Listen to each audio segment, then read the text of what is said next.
Welcome to Intuitive Astrology with Molly McCord. Thank you so much for joining me today, as we're going to have a special topic in today's podcast episode. I'm going to explain to you the energetic progression of the 12 astrology signs. And we're going to go through what each astrological sign's intentions, themes, and energies are so that you can see where they are meant to shine and highlight themselves, where they're meant to do their best, as well as why they create this beautiful growth trajectory, why every astrological sign is uniquely connected to the sign before it as well as the sign after it, and how you can understand more of the energies of that particular astrological sign. So the best way to use this podcast episode topic would be to identify the main planets or points you have in each astrological sign as I go through all 12 of them. So we will be starting with Aries. So for example, any planets or points you have in Aries, these are going to be the archetypal energies that are associated with Aries. And this will give you an understanding of what Aries contributes to the zodiac, what the Aries energy is about, how it's here to shine, what it offers, and then how it prepares you for the next astrological sign, which is Taurus. Then we'll look at Gemini and so on. So this information is a bit more basic and beginner's knowledge, but it can also be a good reminder for you around your own natal astrology chart and where you have perhaps many planets or points in a particular sign or signs. And this is also good information to see the progression of energy, how we mature, how we move through every season of the year, since the astrological wheel is connected with the cycles of the seasons. Now, I do discuss Western tropical astrology here, which is different from sidereal astrology. They're different in a number of ways. They're different in terms of how they analyze the sky, the different energy points, and the timing of cycles. Typically, then we go into comparison, and people ask, well, which one's better? Which one's more accurate? And from my experience and my perception, they're both equally valid. They both offer us insights and information. You may resonate with one more than the other. You might find that your life syncs up with one astrological system more so than another. So most definitely trust what is right for you, trust where you're interested in pursuing astrology. But I think it's also important to note that they each stand on their own, they're each accurate, and they both offer us insights and wisdom. So the astrology wheel begins with Aries. And what's fascinating about Aries is that not only is it the first fire sign, the first cardinal sign, and the first astrology sign, but it is about actually taking the formlessness of Pisces and creating something new. So yes, we start with Aries, but because energy is always in motion and always connected, it switches and changes forms. That Aries energy actually begins from what was deconstructed from Pisces, where Pisces is the surrender, the release, the unraveling, what's been complete. And once those energies have been deconstructed and unraveled, there is then a burst of initiation through Aries. And so Aries is our first sense of self. It's the part of ourself that's like, yes, I'm in a human body. Look at me. I'm a person. I'm my own entity. I came with an ego. I came with motivation and inspiration. I came with a sense of independence and a desire to be myself in the world. So that Aries energy is the beginning of self, the beginning of self-knowingness, self-understanding, and asking questions about who am I, and really digging into that. So any planets or points in Aries are really more subjective. They're looking for self-awareness, self-knowledge. They're also looking at how to do something on your own. That's part of that independence and the leadership energy, where that spark of life is initiated through Aries, where you are yourself, and it's usually associated with an infant, where you've just been born, you've just arrived in your physical body outfit, and your life is beginning. So this energy of Aries is the newborn. It's understanding that there is a new energy cycle beginning, and what are you going to do with it? Then we progress into Taurus. And Taurus is the first earth sign, the first fixed sign, the second sign of the zodiac that is more about the toddler, that is more about that growth stage of what do I want? What matters to me? What do I need? The basic Taurus energies are about what we need to survive: food, water, shelter. But as a toddler grows, a toddler is understanding that they have their own toys, they want their own food, they want their own stuffed animal or their own blankie, and they don't want to share. So that Taurus energy is about what you're accumulating because it's what you value and what you want. It's a sense of, this is what I need to be myself, to feel stable, to feel grounded in my life. So there can be that self-reliance, the ability to take care of yourself matures as you grow through life. But it starts with that understanding of what is mine? What do I want? What do I need? And how can I create what I need and what I want in my life and in my environment? Now, the next sign is Gemini. Gemini is the first air sign, and it's the first mutable sign. It is the energy of our thinking, talking, speaking, how we begin to open up to the world. And it's associated with our first understandings of school and education, where you first go into a classroom. This can be preschool and kindergarten. It's usually associated with elementary school as well, where you first become verbal and social. That is the energy of the first air sign, where we start to speak and share, as well as take in more information from around us, from our peers and our siblings. Gemini is our immediate environment. So planets or points in Gemini are learning how to understand what's happening around them, how to organize the information, how to discuss it, and how to share it. So the Gemini energies are showing you more about your verbal abilities as well as your mental faculties, and is also associated with your first experiences of education, which is where you're first applying what you're learning, as well as taking in a lot of information. I mean, just looking at all the different subjects or topics that are taught in a school environment. This is all Gemini, where there's lots to learn, lots to understand, a lot of stimuli going on. How do we prioritize it? And then most importantly, how do we use it going forward? So that Gemini energy wants to talk. It wants to connect with people. And typically that is done through your immediate environment when you're growing up, which is your siblings, the neighborhood kids, your peers, your schoolmates. All of these are Gemini energies.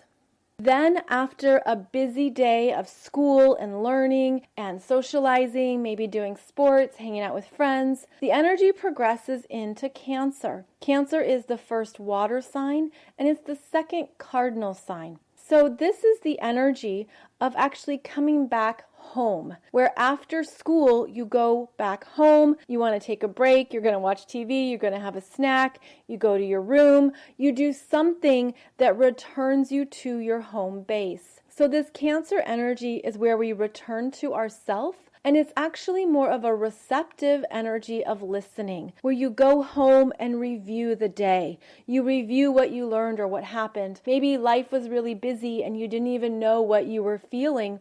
When you go into the Cancer energy, you first connect with, well, how did I feel about today? How was this class? How was this interaction with my friend? So the Cancer energy brings us back into ourselves to listen, to check in with our hearts, to check in with what we're feeling and what we need. And so if the day was really busy, really exhausting, you go back to that Cancer space to unwind, to put your feet up, to rest, to do something that is nurturing and supportive of your energy. Now, because Cancer is the first water sign, it's also our first connection to our intuition. It's the first messages we receive about what we're feeling or even what we're sensing that maybe we don't know how to put into words just yet. So Cancer opens us up to more of our feelings and our intuition.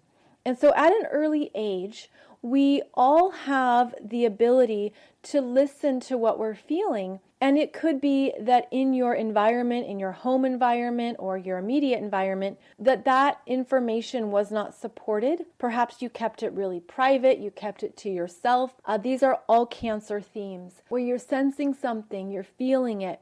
It could even be that you're feeling something's off. This is also where people tend to really understand more about their own energy sensitivities and if they're an empath.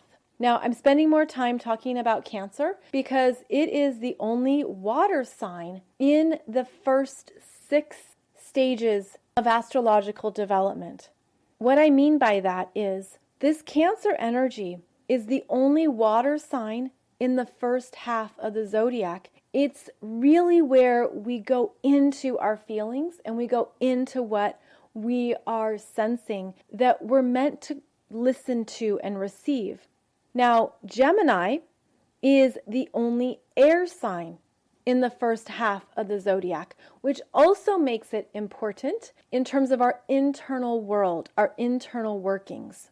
In the astrological wheel, Aries through Virgo are energies associated with our sense of self and our self-development. Then once we go into Libra, we interact with other people and then with the world at large. So the first half of the zodiac, we only have one air sign and one water sign, which makes each of them more important for those parts of our energy. So Gemini being how we think, what we're thinking in our brains, maybe what we don't even share or say yet. And that Cancer energy is what we're feeling. And we're deciding if we share our feelings. We're deciding what we put out there or how we open up to others. But these energies are very internal, and they're even more prominent because they're the only air sign and the only water sign that really go into our sense of self. So we have this Cancer energy that is the water sign of feeling, listening, intuition, tapping into what's happening below the surface within us. Then this energy prepares us for the next sign of Leo. So Leo is the second fire sign and the second fixed sign. Leo is interesting because it's the first sign after we've been introduced to all 4 elements. We have the fire sign, earth, air, and water energy. Now we take all of that and we bring it into Leo that helps us compose a fuller sense of self. What you really want, what you really need, what feels good to you. That Leo energy wants to create, wants to self-express, wants to really feel strong in who you are. So this Leo energy is now where you go back out to the playground and you want to have fun, you want to let loose, play some games. There's something you need to do to just release even the burdens of life, and you want to have fun. And that's what this Leo energy reminds us of, is that after we have some downtime in Cancer, where we rest, regroup, come back to ourselves, we get newly energized, then we move out into that Leo energy that wants to say, this is who I am, this is what I'm about, this is what I want to do. And so this energy tends to be more expressive, and it reveals how you have fun, what your passions are, what you are gravitating towards that you enjoy. What are the pleasures in your life? And so a bit like an extracurricular activity or a hobby, that Leo energy will connect you to a passion, to something that really lifts you up, builds your confidence, builds your courage, and gives you a sense of what you want to do when you have time to do so. At this stage, Leo is about the stronger formation of self-identity. It is more of a teenager. It's more of figuring out what you want to do with your free time, how you want to express yourself, what you want to dig into. So this energy is where you're getting to know yourself even more and understanding more about what you want. Then we move into Virgo. Virgo is the second earth sign and the second mutable sign. Virgo is where we have daily responsibilities, where as you mature, as that teenager gains more real-world experiences, well, there are things you have to take care of. Perhaps if you have a pet, you have to take care of that animal every day, take it for walks, clean out the litter box. Perhaps you now have a job where that Virgo energy brings in responsibility and says, well, what are you going to do with your time, with your energy, with your efforts? And it is a responsibility energy where after the playfulness of Leo, where you're out on the field or you're having a great time doing something expressive or fun, then that Virgo energy is like, well, I have to go back to work now. I have to take care of my commitments. So-and-so is waiting on me. So-and-so needs me. Virgo is often a supportive energy where you could have your first experiences as an apprentice, as an intern, your first job, what you need to do every day to make money, to contribute, where you're being required to participate. So that Virgo energy is where we learn responsibility, both for ourselves as well as what other people need from us. And this Virgo energy prepares us for more interactions with others. It prepares us for how we take care of ourselves, even in the simplest ways as hygiene and grooming and beauty, but also overall how we care for our bodies throughout the day, our eating habits, making sure you drink enough water and you're eating enough vegetables. That Virgo energy brings us into the body and says, how are you caring for your physical vessel? How is your energy level?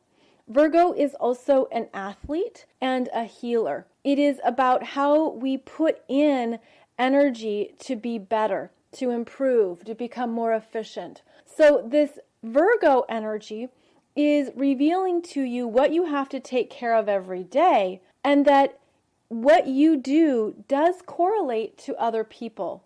It's as simple as when you have a job, you need to be on time because people are expecting you to show up to start your shift at a certain time.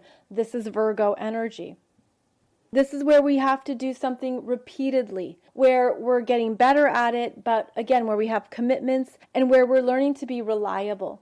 Now, it's also through the Virgo energies that we improve, we get better, and we hone a skill, we hone a craft. So not only is Virgo associated with, say, that internship or apprenticeship or a first job, it shows you what you're good at and also what you don't want. There can be discernment here. It's like you can have a job and realize you're really good at it. Or you can have a job and realize, I don't want to interact with people, or I don't want to be in customer service. I'd rather do a desk job, or I'd rather do something where I'm moving more during the day. Virgo helps you hone in on how you want to spend your energy every day. And so it's at this point here where we've been through the first half of the zodiac, the first 6 astrological signs, that we have a fuller sense of self that has developed from that immature, newborn, infant energy of Aries that has matured and progressed into more of that responsible, realistic Virgo qualities. So Virgo can be more of that late teenager, early adult energy. And then we enter Libra. Now, Libra is the second air sign and the third cardinal sign. Every cardinal sign is about initiation. It's the beginning of a season, and it's connected with the seasons that we experience throughout the year. And more specifically, Libra is associated with the fall or autumn here in the northern hemisphere, whereas it's associated with the beginning of spring in the southern hemisphere. So that Libra energy begins a new season, and it's also the beginning point of sharing energies, where we take who we are, what we've learned, what we're about, we understand more of ourselves, and we share it with other people. We interact, we learn to cooperate, we learn what it means to openly communicate, to solve problems. Libra requires maturity in communications and in words, also more maturity in terms of how your energy affects other people. So this is where you're getting real world experiences about cooperation. And again, this can show up in a professional environment where you have to negotiate, where you have to solve problems and you have to communicate with others. This can be where the energy is needing to be evaluated to determine if there's equal giving and sharing, what is happening here, and how it's harmonious or in conflict. And that Libra energy can help with solving conflicts. It ultimately wants win-win situations. So with that Libra energy, we're learning how to communicate and share. Now, what's fascinating is that because Libra is the second air sign, it builds on the first air sign of Gemini. Gemini is about your thoughts, your mental process, what you are communicating, what you need to express. Then Libra is about how you communicate that with others, how you take it out of your head and bring it to another person, even if it's an email, a text, a project, a presentation. It's basically how you show up. Libra is how we show up with others, our appearance, how they perceive us, how they see us. So this Libra energy helps with understanding that it's really where we're beginning to share ourselves more with others. If you consider that Gemini is everything that's on your mind, Libra is where you're being intentional in what you share with others. In fact, it's more about, do I need to say something here? Is this worth having a conversation? Who do I talk to about this? That Libra energy wants to share what's on your mind, but perhaps you're clearer and even more savvy about what you share because that Libra energy is aware of how energies will affect another person. It's where we have to talk things out and we say, okay, are they going to understand me? Are they going to know what this means? Is this worth having a discussion about? All of these are Libra energies. Then we move to the second water sign of Scorpio, which is also the third fixed sign.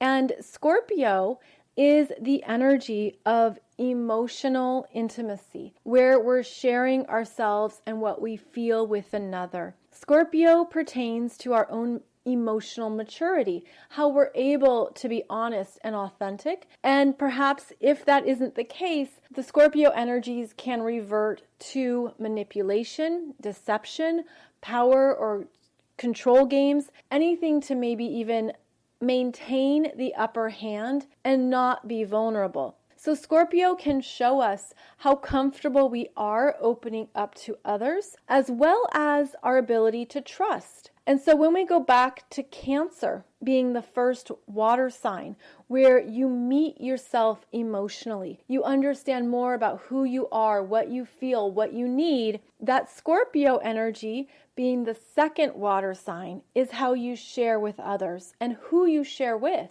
So Scorpio is actually about the therapist, the counselor, psychologist, the person you can trust with your innermost feelings, things that have happened to you in your world, in your life, how you process your emotional world. Scorpio is also about how energies merge together. So after Libra, where we have interactions, we share, we collaborate, Scorpio is where we go deeper into a connection with another. We go below the surface into more of what we're really feeling and processing. And this is where you can see when a relationship with another person is deepening, is getting more intimate and more authentic. It's through these Scorpio energies. And of course, this can be through a friendship, or with a sibling, a family member, a lover, a partner. It's whoever you get to know more closely and they get to know you. And so the energies involved here typically revolve around trust, who you trust with your authentic self and with your most intimate feelings. So Scorpio takes us in deeper. We go into understandings of who we really are and all the things that have shaped us. Because that Scorpio energy is also about other people in our lives who have influenced us. Energies we have absorbed, things we've taken on, often unconsciously. And it's through that Scorpio connections that we process it. We move it through us. We understand the deeper internal workings of ourselves. So Scorpio gifts us with emotional maturity, deeper knowingness of ourselves, more awareness about how we're feeling, and then how we can share those parts of ourselves with another. And of course, this is ongoing energy, so this is something that we practice and grow through in our lives. But I would say that Scorpio energy is very maturing. So it could be like later in your life at some point, and this can be different for everybody, but maybe it's in your 20s, your 30s. There's something where you really get a better grip on who you are emotionally, on what's happening within you, what has formed you and shaped you. And even the parts of yourself that you have suppressed or repressed, those can come out. Those can be parts of yourself that you're meeting for the first time and understanding in a whole new way. Then after the energies of Scorpio, we move into Sagittarius. And Sagittarius is the third and final fire sign, and it's also the third mutable sign. Sagittarius is the energy of freedom, exploring what you want to do to live life on your own terms, what you believe in about the world, and how you can continue to grow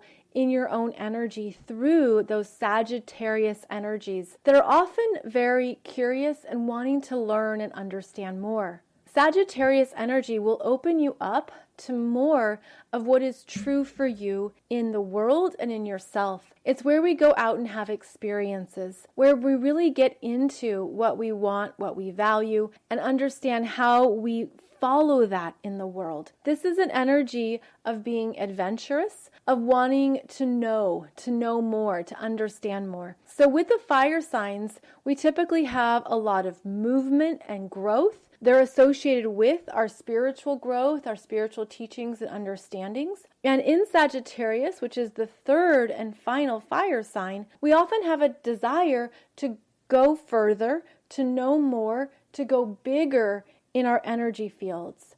So this supports expansion of your worldview, expansion of your daily life, just movement into more of what calls to you. Now, this energy can be restless. It can have a desire for movement. It doesn't want to be tethered. It doesn't want to sit still. It wants to be on its feet. But it also maybe needs to personally experience life and to get out into the world. So that Sagittarius energy can lift your spirits, can remind you that there's always more to understand, and asks you to check in on yourself, check in with your own belief systems.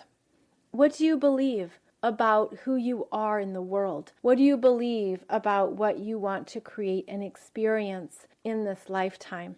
That Sagittarius energy can open us up to more, because that is one of the keywords of Sag. More, more, more. And this can be very enthusiastic and inspiring after the intensity of Scorpio. We get some mojo back, we're ready to take action, we're ready to be on the move and to accumulate more knowledge and wisdom. And then look at where that lines up in the world, what that connects with, and where we can trust ourselves even more. After the fun playfulness of Sagittarius, we move into the energy of Capricorn. Capricorn is the third earth sign and the fourth cardinal sign. Capricorn is where we have real world application of our experiences. Capricorn is associated with responsibility and maturity. It's known for being an adult, the adult of the zodiac, where we take care of business, we show up for our commitments, we honor what we have committed to, and we understand that this is very important in order to live a life that has meaning and to plan for the long term. So that Capricorn energy is often associated with our periods of life that revolve around mastery, achievement. Usually it's associated with retirement, what you want to do next after having a fulfilling career, what is satisfying now. And that Capricorn energy gives us the broader view. It shows us where we've come and where we're going. It reminds us that there are things in life that take time. It takes ongoing time, effort, and commitment to build your career, to show up in your life, to take care of a family. Then that Capricorn energy rewards you for work well done, for what you have accomplished, for what you have achieved. And so this is where later in life we often can reap the rewards of what we've done. And it's also where Capricorn is about the long-term planning, where we plan for retirement, for example, or we're aware of long-term financial goals. Capricorn wants us to be secure and safe and strategic. This is the energy of not taking a lot of risks. With these earth signs, our focus is on where we can see tangible results, what is showing up for us, what matters, and to be more conservative. So after we have this flamboyant, enthusiastic Sagittarius energy that says more, more, more, we have Capricorn that is where we cut back. We understand we can't do everything. We have to say no and be discerning. We need to be responsible with what we say yes to. So Capricorn is where we say less, less, less, and no, no, no. But that can be for a focus on quality, not quantity, as well as focusing our energies on what matters in the here and now, what matters right now, as well as what you are working towards in the future. So Capricorn can show us where we have lived a good life, what we have experienced through our years in a career or simply living. And it can also be the part of us that knows we don't have forever, that this life will end as well. And so how are we being responsible with the time that we do have? There can also be a reflective energy with Capricorn where you're aware of what you've created in your life and how it will affect your children or your grandchildren, where you're thinking about maybe a legacy or what you need to do for others out of responsibility. This can even be to protect your financial assets or to protect your resources, such as a will or a trust. All of these are very Capricorn areas of life where we know that time is ticking away. We don't have forever. So what are we going to do with our time on the planet? Then we move into Aquarius energy, which is the third air sign, and it is the fourth fixed sign. Aquarius is that energy of the world, the collective, the bigger picture of it all. And this is where we understand more of what fills us up, what we enjoy, what we want to do, and the types of people that we want to connect with in the world. So if we think of Capricorn as retirement, then that Aquarius energy returns you to what do you want to do now? What's next? What really gets you inspired? And who are your people? So the Aquarius energy can show us more about where we want to make a difference, where we want to see improvements in our lives and in our worlds, and the people that we enjoy being around. Aquarius is about the tribe and networks, but it's also about friendships and even having a lot of acquaintances, just people you know out in the world or in various locations.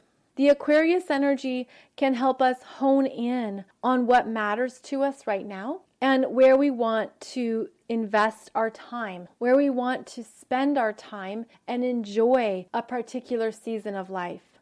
At this point in the zodiac, since Aquarius is the 11th sign, there's been an accumulation of wisdom, an accumulation of knowledge and experiences. And how does that all come together? How does that all interconnect? And what do you want to do with it?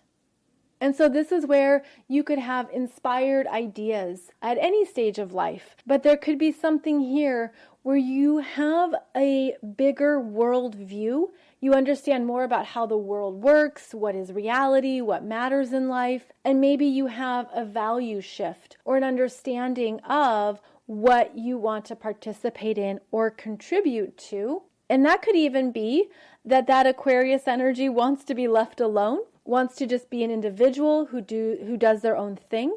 This could be where that Aquarius energy just wants to be a bit rebellious, doesn't want commitments, doesn't want to take care of others anymore, just wants to go about its own direction. So there can be freedom here with this Aquarius energy, and it's understanding more about what matters in your life. And so this can also be the energy of giving back. And so when you think about how Aquarius is associated with what we do with our time, what this can show you is how you want to spend your time now that you can choose exactly what you want.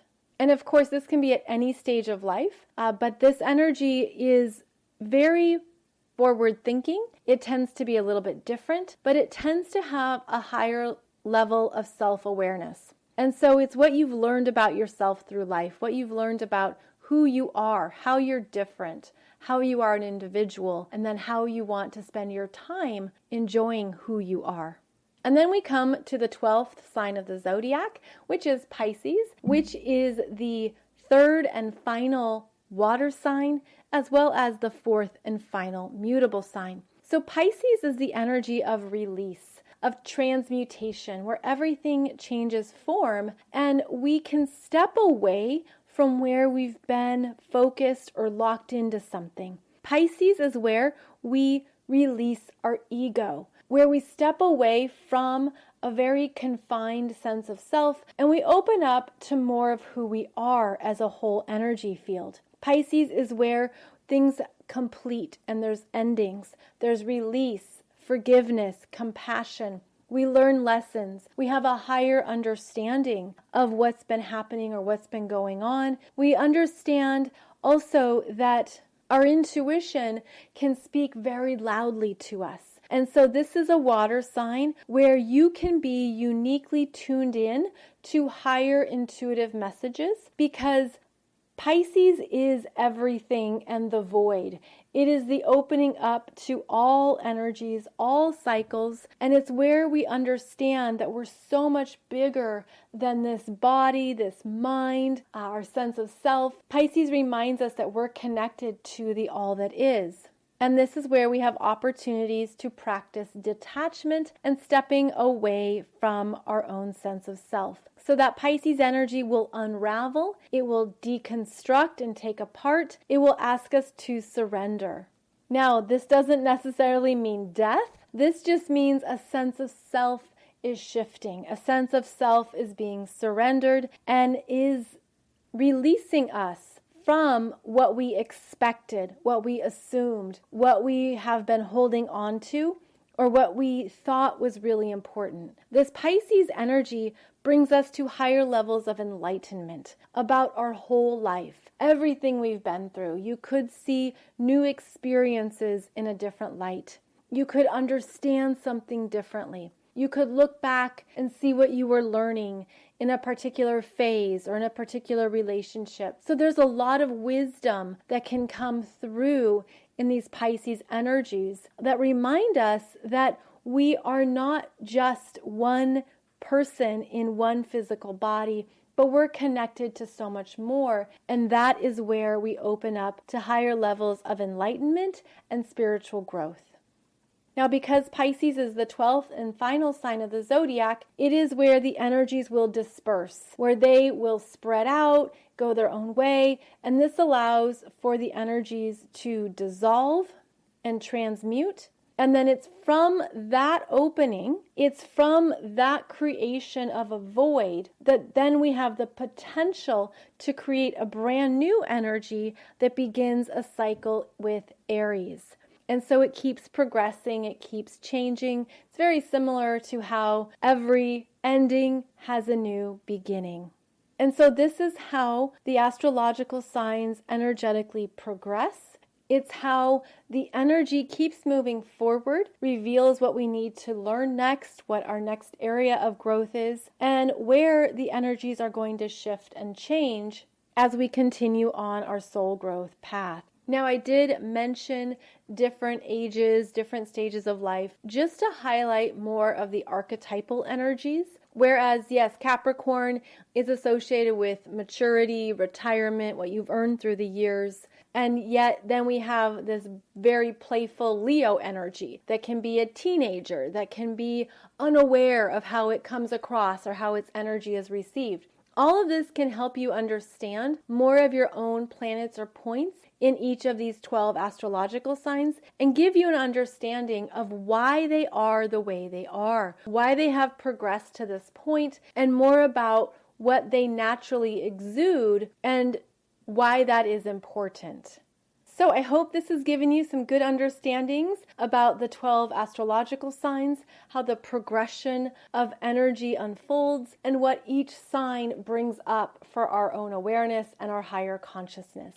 I teach more about the basics of astrology in my introductory astrology class, and then I also teach more about relationships in my The Astrology of Relationships class, which is more intermediate, but it shows you how these energies interact and also can reveal more about relationships in your own life. In fact, in that class, we look at 10 different types of relationships and how they correspond to your natal astrology chart. So it's never boring here in this world of astrology. There's always more to understand, more layers to dive into, and of course, more wisdom to connect with in yourself. So you can find out more details about all of my astrology courses over at mollymccord.online and also below this podcast. Otherwise, I hope this has been very beneficial for you, at least understanding more about who you are. And as always, I am grateful to connect with you through this language of astrology.